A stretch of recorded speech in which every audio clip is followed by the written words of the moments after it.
Greetings and welcome back to the Kiss My Aesthetic podcast. Today's episode is going to be dedicated to all that crazy travel you saw me do back in January. We kicked off the year around here with a whole slew of client onsites, and I have notes that I wanted to share and kind of observations that I've made, and maybe also motivation or consideration for doing your own client onsites, or if you hire us, having us out for a client onsite and the impact that can have on not only the decision making, but the building of your brand and building of it in person, because I think this was hugely, hugely helpful. So without further ado, we're going to get into the episode.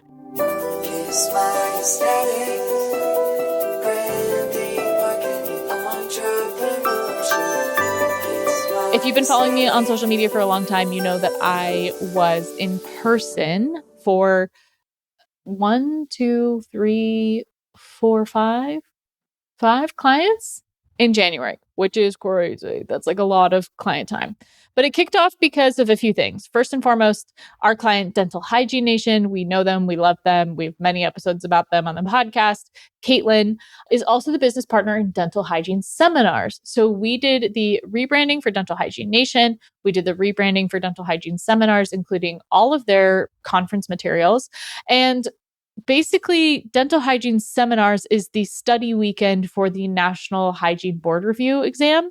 So the whole idea is that as a hygiene student, you'd go pay to be at this study weekend to refresh yourself on everything you've learned in hygiene school ahead of the test.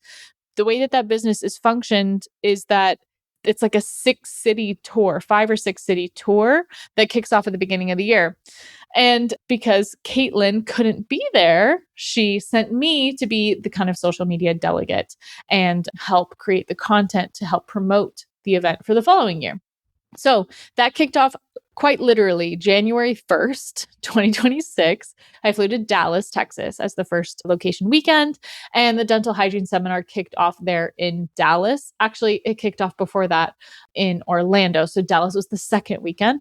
So we're in Dallas, and the other benefit of being there was we got to see our other client, Bloom RDH, who had a booth at dental hygiene seminars as well.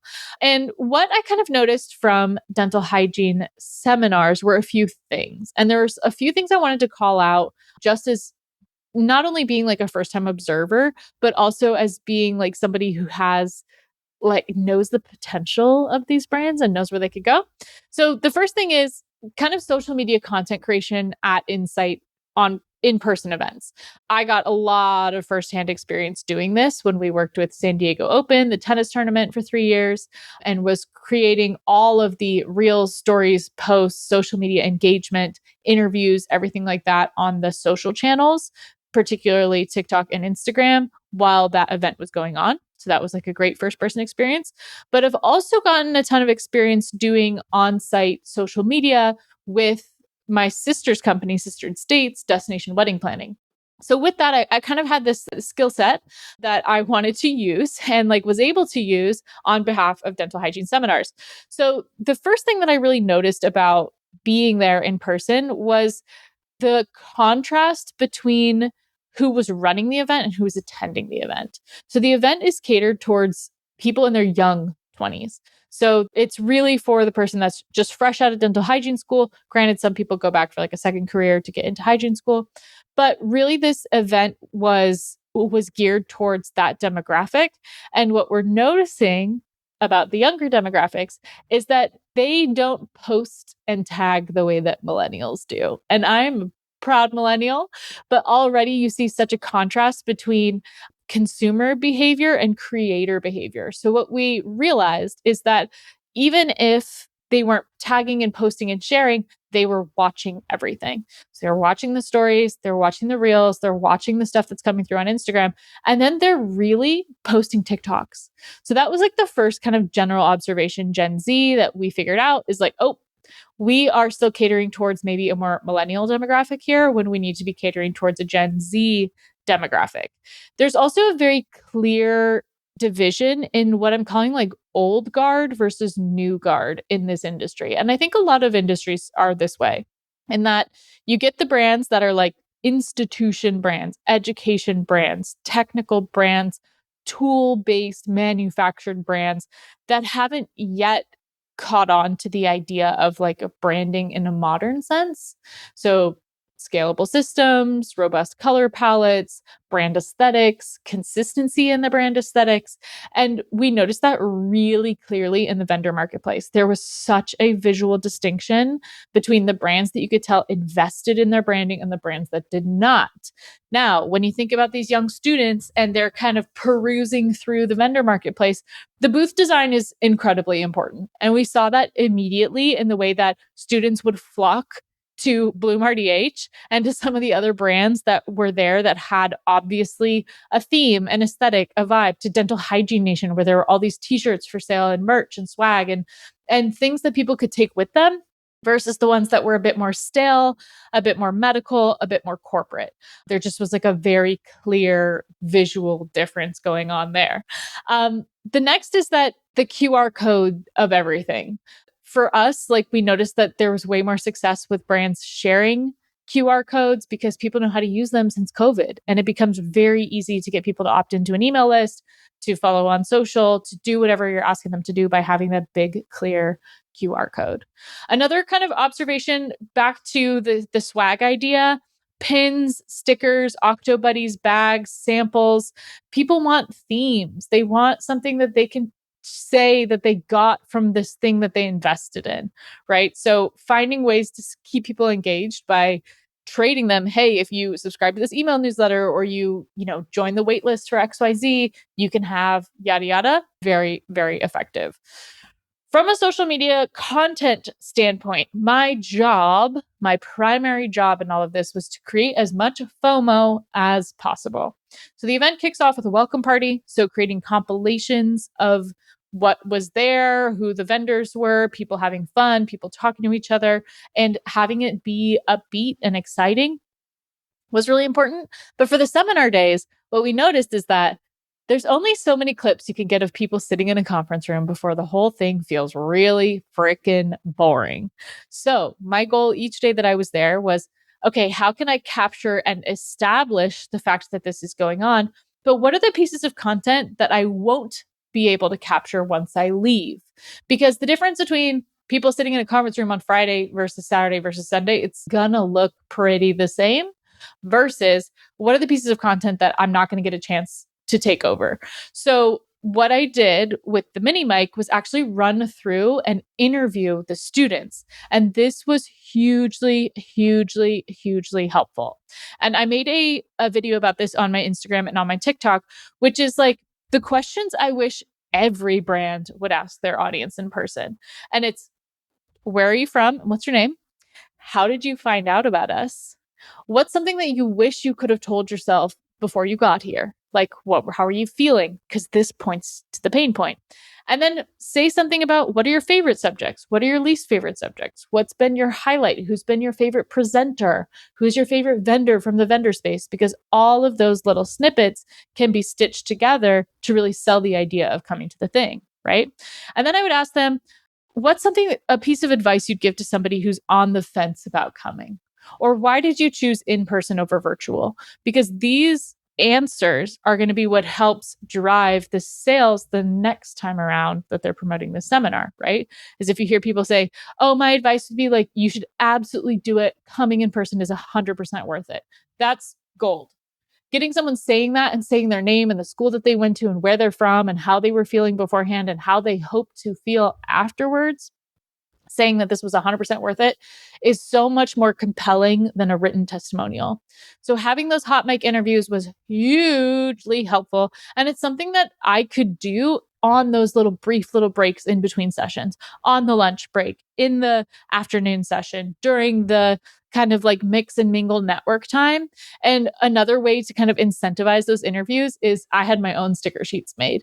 So thanks to our partners over at Sticker Giant, I was able to create a sticker sheet with a message on the back, because you can do back printing now, that was about being loud and taking up space and being proud of yourself and what you've accomplished. And so it kind of served the purpose of not only my audience, but also their audience, and was able to share that as like a, hey, if you guys could give me this interview, I will give you some stickers. The other like hacky little thing, because people don't want to volunteer to be on camera, is by the time they finish their interview and they're holding their microphone, I would say, okay, thank you so much for your interview. Don't give me the microphone back. Can you go pass it to someone I should interview next? And that had a much higher success rate than asking people to just, hey, will you do an interview? Hey, can I have you for a second? Hey, can I steal you for a chat? Like it's Love Island. But asking them, hey, can you give the microphone to someone I should interview next? Is a great way to kind of keep the thing moving and also to encourage them to create community, right? Like either reach out to someone you met in line or go find your friend that's sitting across the room or give it to the person next to you and kind of create this pass off that was not dictated by me, but was instead dictated by their fellow students.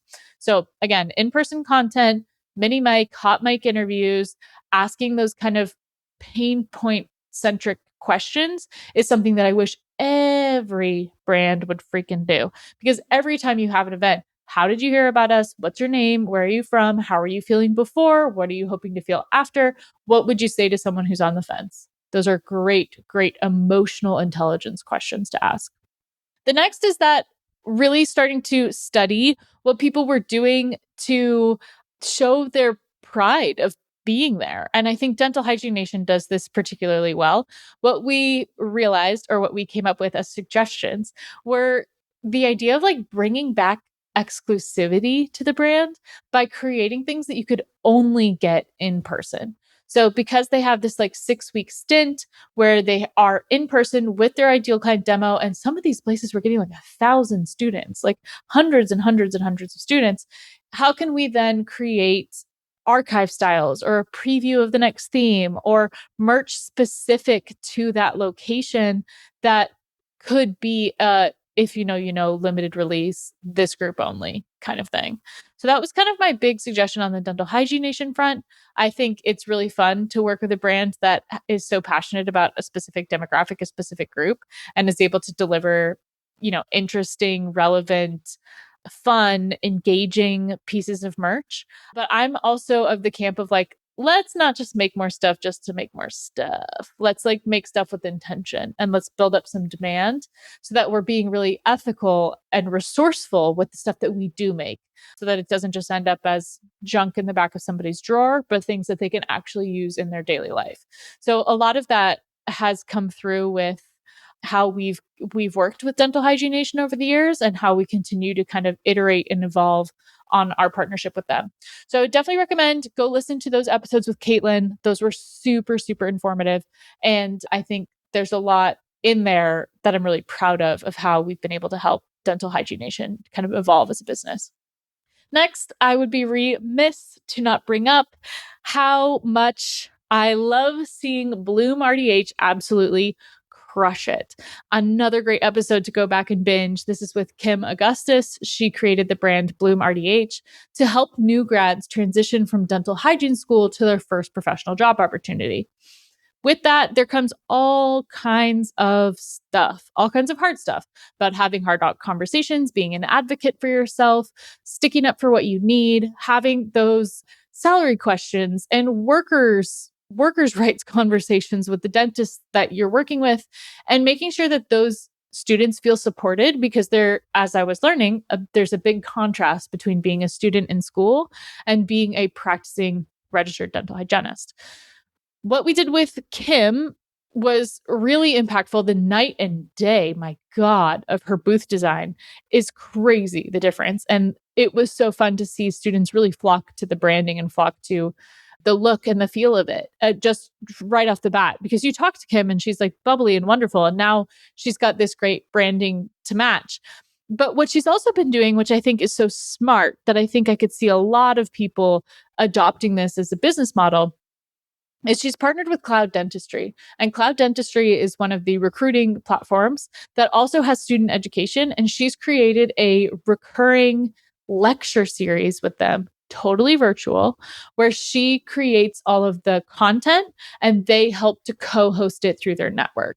So what we talked about a lot in person in Dallas, but also the following weekend when we were in Chicago in Naperville, is about how can we summarize what you were able to do with Cloud Dentistry to then position you as a consultant or as an extension of other brands. So figuring out, okay, what are the statistics that we need? What is the impact that we need to share? What's your track record? What are the reviews that we have? And can we summarize all of this in a deck? And can we summarize all of this as a title to then pitch yourself for more of these opportunities? So what we landed on was Bloom RDH as a community host on behalf of cloud dentistry. So what that does for Kim is it gives her a framework to then pitch to other brands that don't have that community host. They don't have that brand personality, the community MC, the person that could really pull together a virtual room of people and teach them material, but also host conversation. And I think as we talk so much about community building, as we do often on this podcast, becoming a well-versed and well-practiced, accomplished community host of your niche interest area is a huge benefit to brands. So I think about that with this show, right? Like I am the community host of branding, marketing, and entrepreneurship creatives. So that then becomes an asset to a company that sells a product or service to my community. That's essentially our ad sponsorship, right? So my platform and my education and my resources and my content become part of the sell of being a host of this community. It's the entire third trend of my 4 trend report predictions for 2026, which is community curator and the niche retreat. So go back and listen to that episode. It dropped at the end of last year. And the whole idea is like fourth space, right? It's about how can we meld our in-person community with our online community? How do we meld our in-person community with our niche interest and our niche corner of the internet to then materialize all these people in person? And dental hygiene seminars was exactly that. So from there, this is all just Dallas, by the way. This is just the first weekend. This is only January 1st through the 4th. And then I went straight from Dallas on to Chicago, where I stayed at the Hoxton Hotel, my favorite place, my favorite hotel group for so many reasons, and was able to also coordinate a little visit up to Milwaukee to go see Falk, Ruvin, Gallagher. So this is now the second time I've gone up to Milwaukee, and it was hugely freaking helpful to be there in person. So I was able to take the train, popped right into their first meeting of the new year, got to see everyone. And immediately the same thing that happened in August happened again, where I showed up. And even though all of these agents have my name, my email, my phone number, my website, my socials, there was already a queue about how the heck, like their thing that they wanted to talk to me about. So I got to talk to Ginger Lazovic, got to talk to Jonathan Newby, and got to talk to Molly Gallagher. And all three of them have different ideas and motivations for how to level up their brand presence and really kind of step into their own authority on whatever little sliver of the business is theirs. So with Ginger, we talked a lot about like, okay, who's your favorite client? Who do you serve best? Who do you like working for the most? And how do we amplify that that's your area of expertise? Instead of just being catch-all realtor, how can we start to turn this into Ginger's a relocation expert. Ginger works for executives. Ginger works for families. Nobody will get things done faster than a single mom. And so then that became a lot of her positioning in our conversation was like, how do we start to create a role for you that makes you the one of one on this team? She is the person for this need. That doesn't mean that you serve everyone all the time, but you serve these people really, really, really well. So that kind of kicked off the first conversation there with Ginger. The second conversation was with Newbie. And if you've been following along, Newbie has this series called Newbie's List for Newbies that he's realizing a lot of people want to learn from him about. So we had a great conversation about what it would look like to kind of distill and package up everything that he's learned and turn it into something that's marketable to other regions. So stay tuned on that because I think we will have plenty of updates on that to come. And lastly, we got to talk to Molly Gallagher and talk to her about how, as a founding partner of this group, she can really step into her own and step into her thought leadership. And I brought up the whole thesis that I've really been kicking around from the end of last year in through to this year, which is the idea of aesthetic authority and how we can attach your personal aesthetic and your visual sensibilities to what you think and how you think. And that intersection or overlap between how you present and what you think can be your superpower and can be your opportunity to get your foot in the door in the rooms that you didn't think you could get into. Or really, maybe you're in the rooms, but you didn't know what the heck you were trying to say. So helping her get clear on her message and her vision and her mission as she kind of steps more into her own and with more confidence towards being a thought leader, towards leaving a legacy, leaving a mark on this organization. So, another really, really fruitful conversation that just solidified in person so much smoother than Zoom.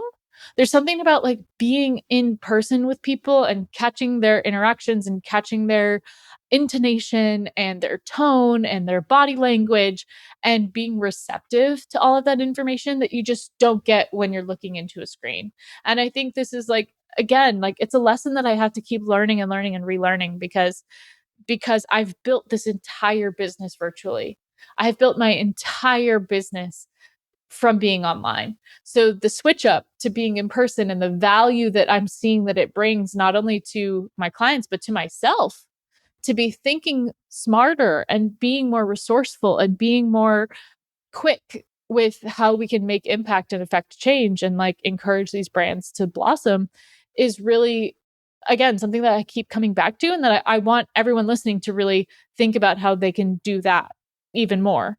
From that whole conversation with FRG, with those three individuals who have very, in my mind, very, very clear like runways to play on. Like there's so obvious, there's like a channel for them and there's like an opportunity for them to really go fast in the direction of what they want. It's also seeing the team work together. And it's seeing another client of ours who used to be with Falk, Ruvin, Gallagher full-time is now crushing it with her romance bookstore in Milwaukee called Well Read Damsel. We help her with some of her social assets and ads and things like that. And talking about just the power of community.